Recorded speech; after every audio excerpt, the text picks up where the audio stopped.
I want to welcome you to a very special presentation of the Hope Network. This presentation is going to be on leading through crisis.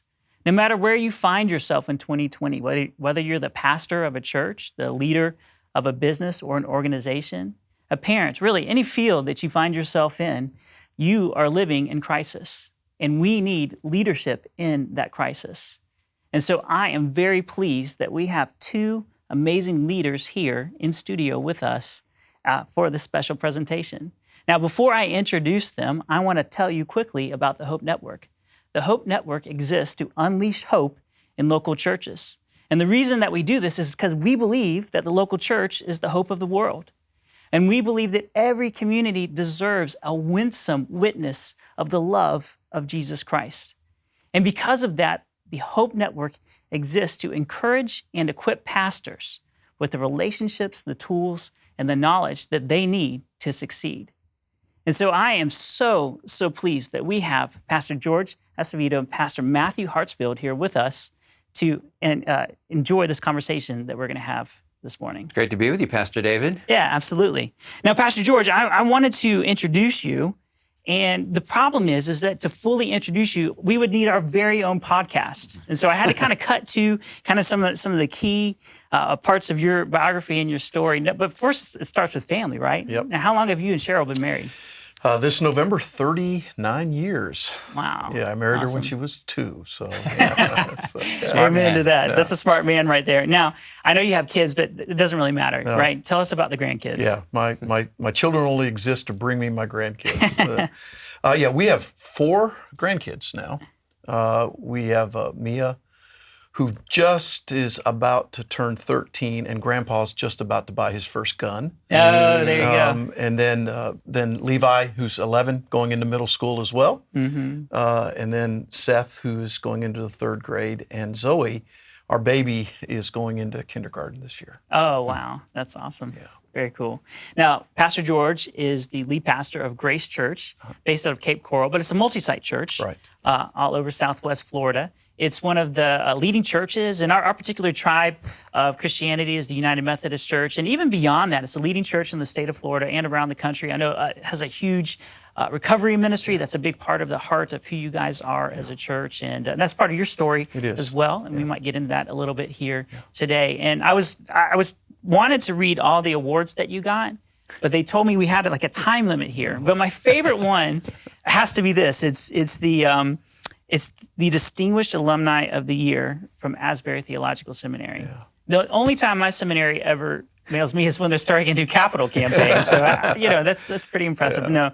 No, the author of several books. Your latest book is Neighboring. That was just released last year. And I'm sure we'll talk about that a little bit as well. But just so honored that you're here to share with us. And what I did, kind of extra special, is I asked each of our presenters here, they're very good friends, and I'm sure they'll talk about their friendship, to tell us something about the other person, and the other person doesn't know what they're going to say. So this is what Pastor Matthew had to say about you, Pastor George. He said, beyond the kingdom of God, George has 2 great passions in his life.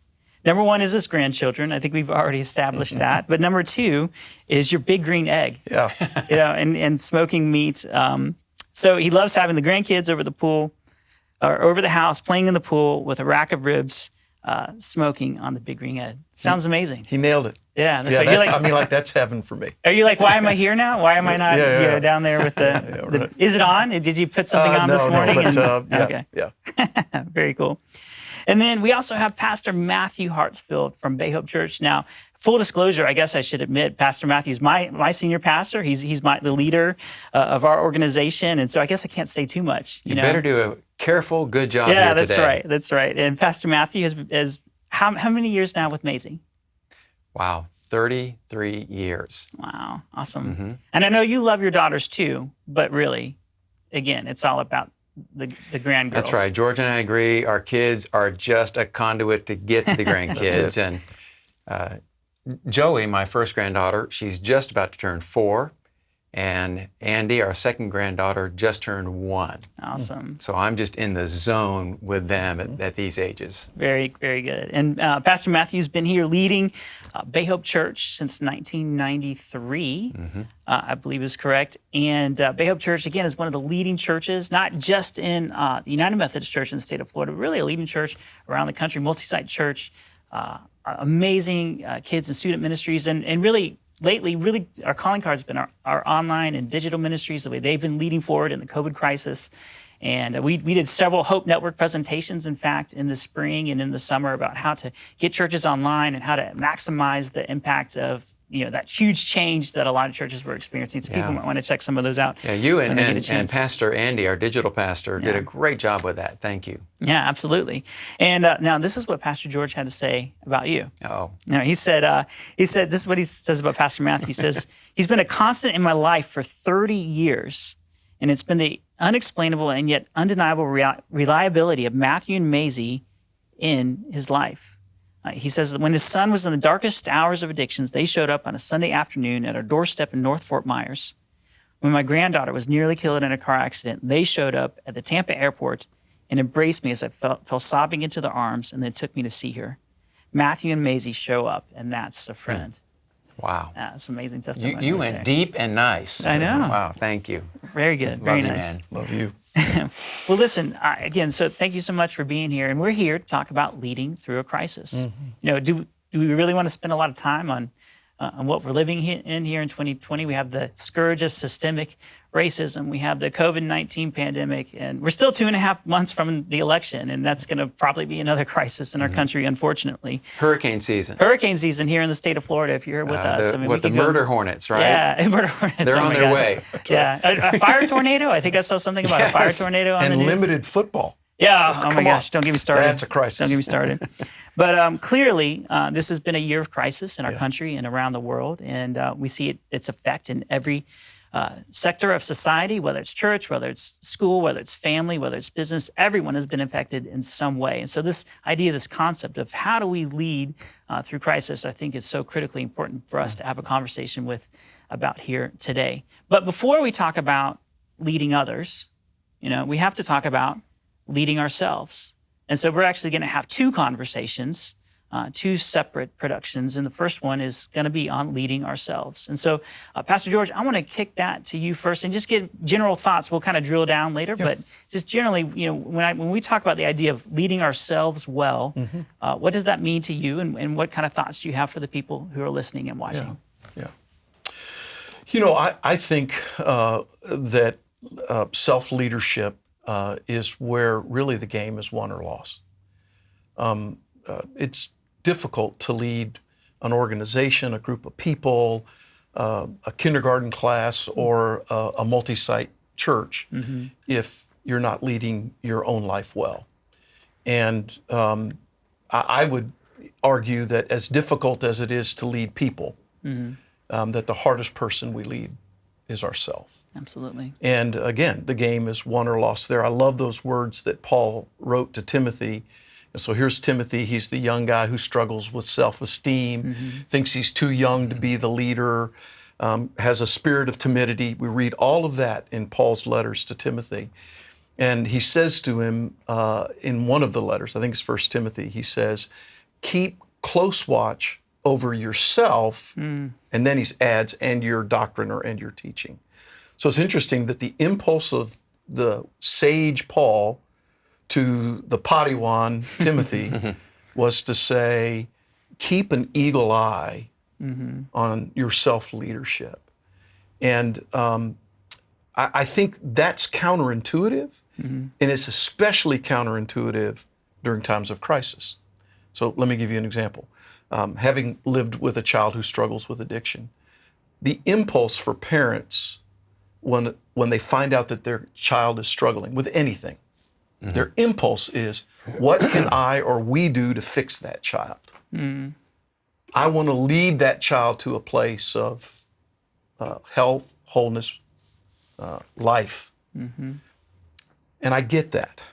That's the cognitive first impulse. The counterintuitive impulse, though, and we discovered this the hard way. The counterintuitive impulse is, I can't help that child if I'm not leading my life well. So if I'm leading a church during times of crisis, if I'm not staying close to Jesus, if I'm not staying close to my covenant group, we'll talk a lot about that, I'm sure, as we talk about self-leadership. If I'm not staying close to the kinds of rigorous patterns of living that have brought me to where I am, then the game's lost. I try to teach our people about the spiritual life, and I believe this is not just an individual principle, but I also believe it's a corporate principle, is that what you do during days of peace and serenity will carry you during days of conflict and chaos. And so what happens, and we've seen this in the life of the church, that's the kind of the world that we live in. We've seen that when COVID hit in March, we saw churches and leaders shut down because they had not built reserve during days of what they perceived to be peace and tranquility. They weren't filling the bucket, so that when they reached into the bucket, it was empty. Right. And they, both personally and I would suggest corporately. So Bay Hope Church had already been laying track to engage actively in a digital universe, and really led the rest of us. I mean, we were all eagle-eyeing you all because you had already been preparing for these days of conflict and chaos during days of peace and serenity. So I think, at a personal level, my observation is that if we're not doing the self-leadership stuff, if we're not leading our life well, then we're going to be toast when crisis comes. And if I can just add this word, because this is a word of perspective, I think we've always been in crisis. We just became used to that pain. So think pre-COVID, again, in our universe as church leaders. Sure. None of us has the making better and more discipleship thing figured out. We just got used to that pain. All of us were experiencing the Barna Stetzer, more people attending less often thing. All of us were struggling to figure out the new digital reality. All of us. That was pain that we had just gotten used to. All that COVID and George Floyd did was invite us into a new universe of a new kind of pain, and we didn't have the tools, both personally and corporately. Many of us didn't have the tools, personally and corporately, to navigate through that kind of crisis. Well, as we've preached before, humanity's been in crisis since Genesis chapter 3. Yep. I mean, I think we can just stop right there. I think that we just nailed it. But no, that all plays into exactly what we want to talk about here today. And Pastor Matthew, I've got a question for you. And, Sure. What you see on social media and in our world a lot is a lot of inertia. You see a lot of people who are just kind of in Pastor George, you spoke to this. A lot of people are just stuck right now. You see the COVID-19 being the 19 pounds that we've all gained, and drinking is up. Netflix binging is up. All those things are up that are kind of allowing things that people are doing to kind of push the crisis aside, but it's keeping them from moving forward in their lives. So how have you, as you tried to lead yourself well in this crisis, how have you pushed against that concept of inertia in your life? Yeah, Pastor David, we've used 3 S's around here before to talk about the current condition. People are either stuck, or they're stalled, or they're stunned. And sometimes we hit each of those each day in our lives. And I think that the way in which we move out of being stuck or stalled or stunned is another set of words that all start with 3 C's. I can't help it, I'm a hopeless preacher this way.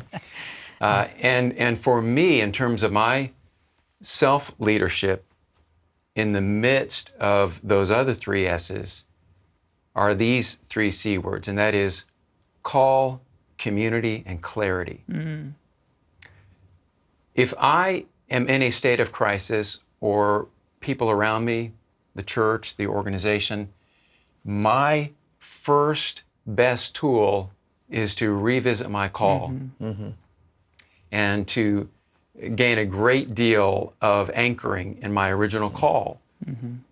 What God has spoken into my life, the purpose He's called out of me, the reason I'm in this deal in the first place.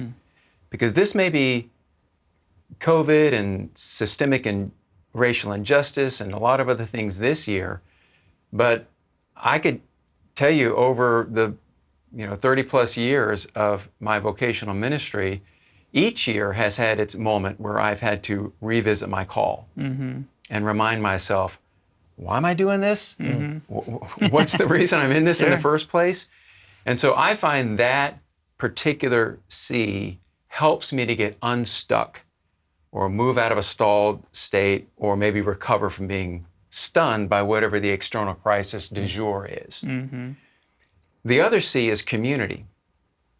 As you both have referenced, George and I have been for 30 years now in a pastoral covenant group together. We've been a band of brothers, the 7 of us. And I would say that particular community, that set of relationships, has probably been one of the primary reasons that I'm both still married and still in the ministry, because we have been for each other in those moments of crisis and in those moments where we might have wanted to wander off the rails. That community corrective, that set of relationships that we trust, or as Randy Frazee would say, we love each other, but we're not impressed by each other. That's right.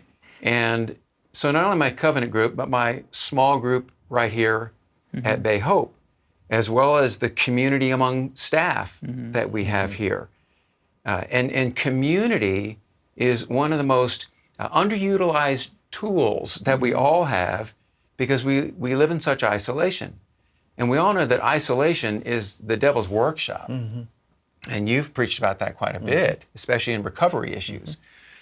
So if I find myself in a state of crisis, I'm going to revisit my call. I am going to re-engage with community. And I'm going to use it as an opportunity for clarity.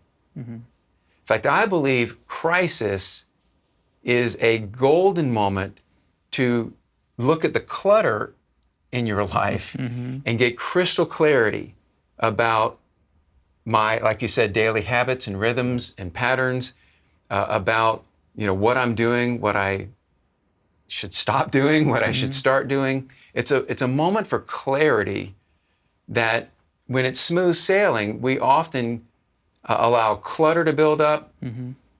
We allow a lot of meaningless activity to enter into our lives.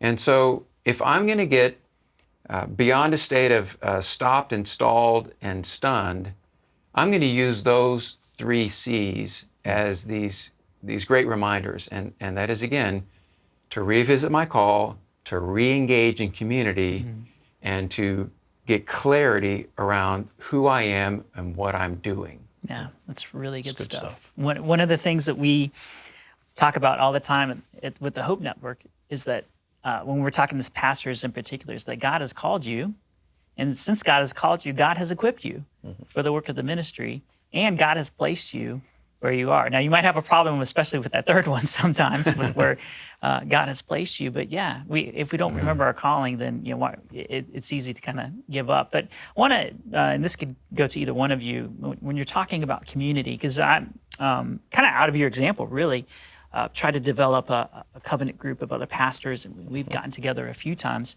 And especially at the beginning, as we're getting going, it takes a pretty large amount of sacrifice to block the time, to arrange schedules, to drive across the state, all that kind of stuff that we're trying to do to kind of build that community. And I would say, maybe at this point, you guys 30 years in, it's probably pretty natural, and those rhythms and the things that you have. But could you kind of step back in time and talk about, what it took to get that community going, and how it's developed over time? Sure. Well, I'll just kind of lay out some of the context and let you flesh that in. Sure. George and I didn't actually initiate that. Two of our other pastoral friends, the older guys, the older ones, The old guys, the senior members, the Gotcha. elders. Yeah. Joe McLaren, who just retired this year, and Wayne White, who serves up at Trinity Methodist in Tallahassee, they got together and felt a sense of calling to create that kind of covenant community. And so they ended up calling a few of their friends, and George and I were among them. And so basically the seven of us said, well, okay, we'll take a flyer on this and see what happens. And the original construct was that we would meet together for basically a retreat every spring and every fall. Okay.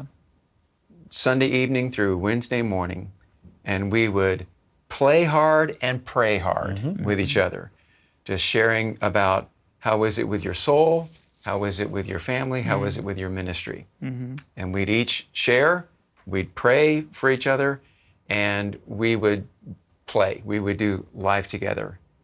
And then in between those times of retreat in the spring and the fall, we would commit to connecting in covenant with each other.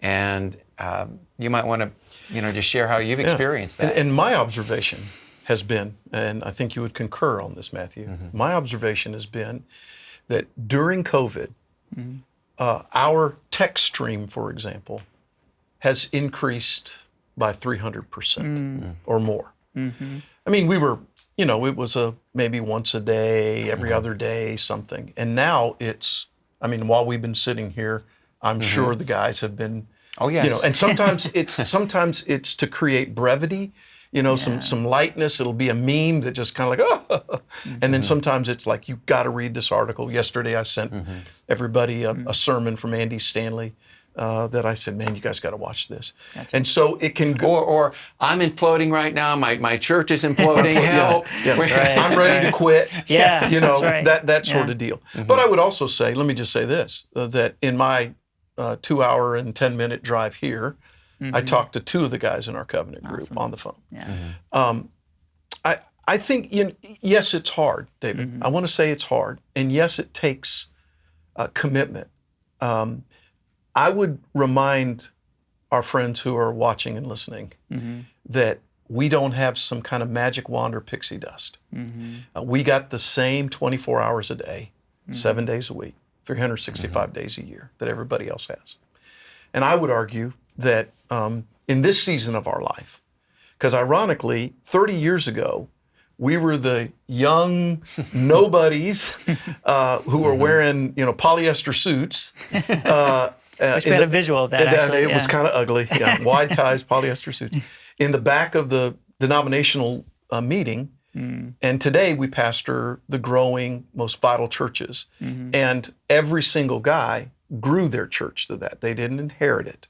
And it's not that we had a crystal ball that said, these are the greatest leaders. I'm convinced that our group has made the outcome, the group together, not just it's again, Joe and Wayne didn't have this prophetic gift where they said, these are the greatest leaders. Right, sure. Sure. I think if there's any kingdom greatness in our work, we've pulled it out of each other by intention. And so what I would say is, suck it up, David. Yes, sir. And it's got to be for us. It's 3 days in the fall and 3 days in the spring, and it's non-negotiable. And if you miss, we're going to talk about it. We're going to have we've invited one guy out of our group over the 30 years. Gotcha. And so there's that piece. And then the other piece I would say is there is a mindset that we have to have about the value of this kind of community. Right. Eugene Peterson tells this great story in Under the Unpredictable Plant, Lessons in Vocational Holiness, about how when he was planting his new church up north, that he would have to fill out a form and send it to the denominational leaders. And the front page was all of the nickels and noses, how many people were showing up, how many leaders, how much money was coming in. And then pages 2 through the rest was more about himself, his theological learnings, reflections. He was convinced after several months that nobody was reading anything but page 1 at the denominational headquarters. Oh, man. And so he started to think, I'm going to just start to create some fantasy in there. And he started talking about how he was drinking too much and could they recommend a rehab center. Nothing from the headquarters. And then they started, he started an affair with his secretary. And the church doubled in size because the Flower Guild caught him having sex with his secretary in the sanctuary, and the church was filled with swingers. And so the church began to, and they were experimenting with peyote and mushrooms because they had discovered there was a mushroom cult in Palestine. And he said, at the end of 3 years, nobody ever contacted him from the headquarters.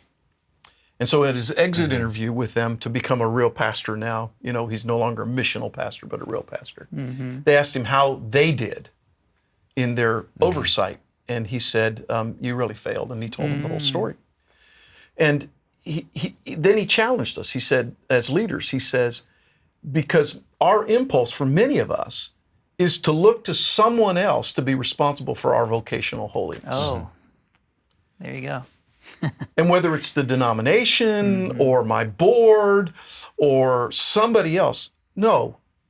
Right. The person that's responsible for your vocational holiness, wellness, life in Christ is you and me, and every person listening and watching. Yeah. And so we have to own that, and we have to prioritize it. And ironically, the fastest growing or largest churches in our denomination in the state of Florida are represented in our group. And so we have at least as much responsibility in our day-to-day life as any other spiritual leader.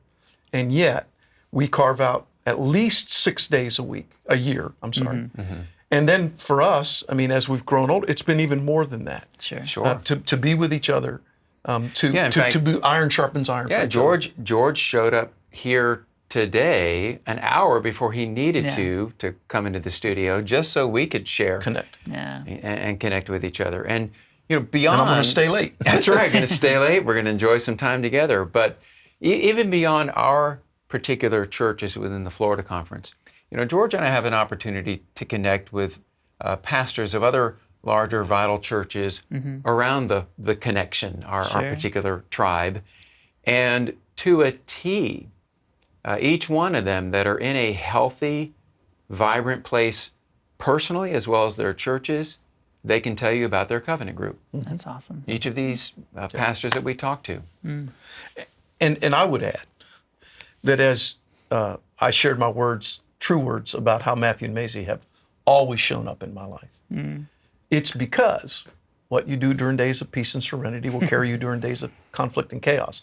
So I'll never forget, my granddaughter was in this terrible accident where she almost died and was airlifted 2 hours away by helicopter to Tampa General Hospital.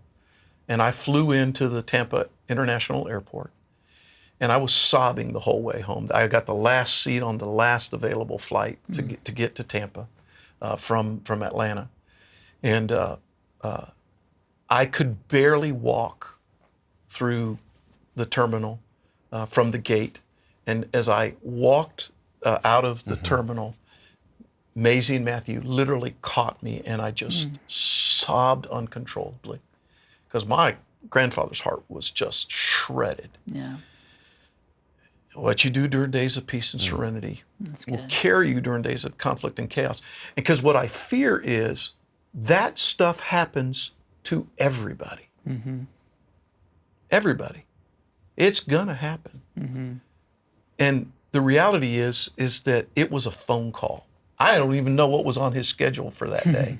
But here's what I know, it got dropped. Yeah, didn't matter. It got dropped. Yeah. Because we needed him. My family needed him and Maisie. Yeah. And well, you're right, because that's what's on the other end of that call. Was the commitment because of the years of covenantal relationship to say it doesn't matter what's on my schedule. It doesn't matter who I'm supposed to be meeting with that day or where I'm supposed to go. Everything gets dropped. That's good. This is my brother. He needs me. We talk about having those 3 a.m. friends. You can call it 3 a.m., which one of those was literally almost like a 3 a.m. Yeah, call. that's Yeah. right. That's right. So I could not concur, in any more hearty way than what you've been talking about, George, because again, to kind of peel back some of this, you and I share stories when we're doing some teaching and coaching with other pastors, that when we share stories from our covenant group, we often see this look on these pastors' faces of, wow, how did you get that? I don't have that. It's just me. There's such a sense of isolation among pastors and many leaders outside of pastoral vocation. And I was stunned one time when, remember Jessica Legrone, the dean of the chapel at Asbury, asked us to come and present as a whole group to the New Room Conference, a gathering in Nashville every year. And she asked us to do the same, at least 3 of us, George and Dale and I, to do the same at the chapel at Asbury, about just the group. Nothing special content, we weren't doing any special presentation, but just to present about the group. And we said, are you sure? I mean, there's a lot of other speakers, a lot of other content. She says, no, this is the one thing that is most lacking among the pastors and leaders, and that is any real sense of community as a part of self-leadership. Yeah. I have a friend who's my leadership coach. I meet with him every other week, digitally, or when he's able to be in town, or when I'm able to be in his town. And his organization has worked with about 3,000 churches. Okay. And he says the one common denominator among pastors and spiritual leaders, staff, and those kinds of folks, the one common denominator he sees, his organization is seeing, not just him, his organization in working with those 3,000 churches, is what he calls crippling loneliness Wow. and isolation. So, Okay, I'm definitely sending this to my covenant group. That's right. there you go. The earliest that it's released. This is good. Well, This I is want really to commend you as well. You noticed, you witnessed, you've heard, our stories over the years. So you and a group of your friends, you took the initiative. And you're doing what George says, just do it. Yeah, absolutely. It's been cool to get to know them, and we've got to walk a little bit through some hard times together And it already. does take time to develop trust. When we first gathered, that first one, I think, was in that ratty old trailer, right? Yes, in Inverness. In Inverness. We didn't know each other really well. Why were you in Inverness? Yeah, well, because back in those days, we had no money. If you're from Inverness, we love you, and we bless you, and we honor you and your town. But we didn't know each other well. And what I would say is just remember that in all relationships, it takes time to build trust. That's true. And trust is built and earned. And we've bumped up against that where trust has been violated. Yeah. Then we do the Matthew 18:15 thing with each other. And we try to live in that space. I've had hard conversations with Matthew. Matthew's had hard conversations with me. It's not all been, unicorns and pixie dust. It's been life, because life is tough. So. That's good. I think that's such a great reminder for all of us. I want to leave that and kind of cover one more topic as we talk about leading ourselves in times of crisis, and that is, and I think that what you two just talked about helped a lot of pastors, and will help as they listen to this and watch this, achieve some clarity in their life about the importance of community and relationship, and that self-leadership includes a group that's praying for you, encouraging you, that's for you, and I think that's what a lot of pastors are missing. They just need someone who's for them, But what I want to ask you about is, so if a pastor's listening or watching, or another leader or organizational leader, and they're saying, hey, you know what? Probably haven't developed the best rhythms. My times of peace and serenity haven't strengthened me for this moment. And so what kind of rhythms or attributes can they start developing and working on that would be most helpful to them as they continue to live into 2020 and beyond? Sure. George? Yeah, I would argue that that church history gives to us patterns. We don't have to reinvent the wheel. church history has given us some patterns of living life, of some rhythms of life that are most helpful and holy. I like the principle. It's pretty simple. 1 hour a day, 1 day a week, 1 week a year. I think that's a simple kind of pattern and rhythm that maybe some people can live into that helps them. So flesh that out a little for those. So for me, it's getting up in the morning early, and I'm a morning person, and getting a cup of coffee because Jesus and I have had the conversation, and he likes me a lot better when I'm caffeinated than when I'm not. So it's a good cup of coffee, and for me, it's a Bible reading program and journaling that kind of is my fill my cup, Lord, and it's not simply a check in the box thing. It's connecting, it's intimacy, it's asking the Holy Spirit to speak to me. I try to discern in my life that there's a difference between Bible study and kind of a devotional connection with Jesus. So I might be reading a scripture and the Spirit might speak to me, and it might not be what the text is about in a technical sense, but it is what the text of my life is about. Gotcha. And so it's Wayne Cordero was the one who taught me, and in many ways Matthew as well, that the highest form of prayer is listening to God, not talking to God.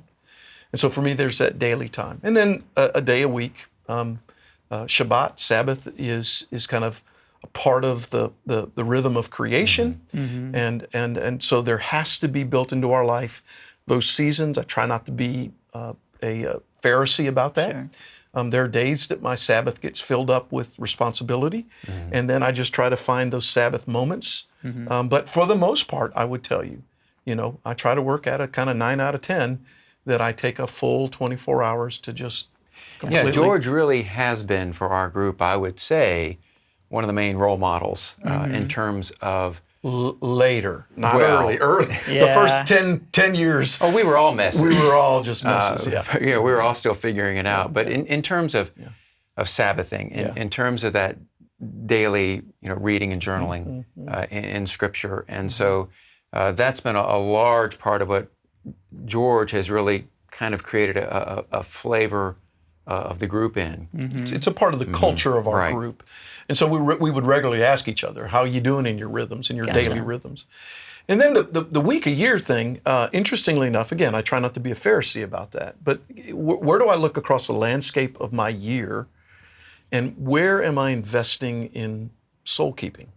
So for me, in these days, Matthew knows this, that's in January to now, I've enlisted a spiritual director. Okay. And I meet with her for 2 hours a month.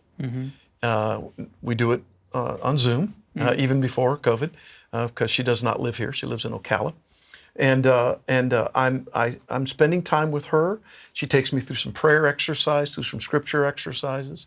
And it has just been remarkable for my soul. And I highly recommend spiritual direction. I've never done it before. I've done some go away to a retreat center and get a spiritual director for a week or a few days. But I've never had an ongoing relationship with a spiritual director.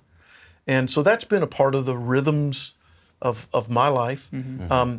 Our church is just now in the middle of preaching through a series based on Pete Scazzero's book, Emotionally Healthy Spirituality. Nice. And he recommends this daily office, which is 2 to 3 to 4 to 5 times a day, from 2 minutes to 20 minutes of reconnecting with God through silence and solitude and stillness. That's on the table for new exploration in my life in these days. But those have been some of the principles and practices that have most driven my sense of or my desire to live abiding in the vine. And I would say, not so much in addition, but complementing that would be what I still consider holy habits, and that is of diet and exercise. I think we can often over-spiritualize what the holy habits are, but we have been created in the image of God, and that means our physical bodies are a part of God's creation. And if we're going to care for creation, we're going to care for ourselves, that means that we need to understand that the physical affects a large part of our mental and spiritual. That's good. This has been borne out on numerous scientific studies. And so while, I was on another podcast, the Healthy Church podcast, and I had to admit that for me, I think that in the cynical way, people would call me boring, but I like to call myself disciplined in terms of some exercise and eating habits. And I consider that part of my holy routines in terms of leading myself to be my best self for God and for others from family and church and beyond. So I would add the physical aspects as well, because here's kind of a startling statistic. Remember, we had to create a talk one time about friendship in the church, and so we did some research and some study on that. And one of the studies, I believe it came out of UNC, Chapel Hill on this, or it might have been Duke. It was in North Carolina. But other than statin drugs, for the heart and such, other than statin drugs, the second most prescribed drug to pastors are antidepressants. Wow. Now, obviously, yes, we understand there's some clinical depression going on. There's some chemical issues, and you should see psychologists, psychiatrists, and be on medication if need be. But what the study indicated was that there's a great degree of simply situational depression. And a lot of that came out of the reality of isolation of pastors, no holy habits, rhythms, or routines that pastors were supposed to lead others in. They were not even leading it in themselves. And so they were fraying internally on this. And it was born out of this research study that indicated, other than heart conditions, it was a soul mental condition that was going on among pastors. Wow. And I would say that in the spirit of connecting some of these things together, Matthew might say that I've kind of helped the group around this kind of daily routine. Matthew's barely been the champion for many of us in the group around physical wellness. That's good.